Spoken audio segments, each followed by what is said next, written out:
Sima abanyisingiro West abantire mu Bwesige bakanterera karuru akebiri 17 nkakasinga kane nakasinga tine cya kanisa konka ngaruka nsima mukama akora karuku narize kasinga mutahe wanje ubuna asingire wa mbere wa kabiri Antoinette Mwesige yantwara umukoti ya NRM etweta Tribune kandi rizoba Tribune yasharamu yagira ngo bakandondaje kandi nye bakwasa nebendera ninye shemekwa ninye bembera abantu bisingiro West nyongera mbasima mwena nabarigiro mu karuru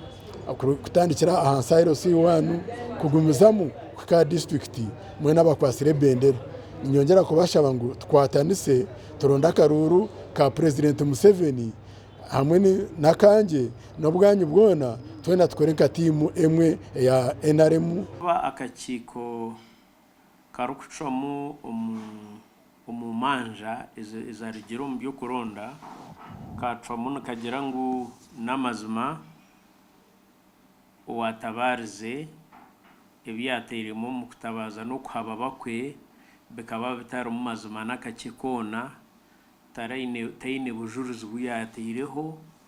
uburu kuretera kugira ngo entramu y'abantu banyabushoze y'ibaciremo batera karuru ikabigwira nahabwe icyo babinga okutabaza kwe okoza kwe bakubinga bagaraka bahamye gundu murundi ngunyowe ninye omuntu w'abantu banyabushoze baronzere ubayemerera bakanterera karuru so victory yanje yaba upheld.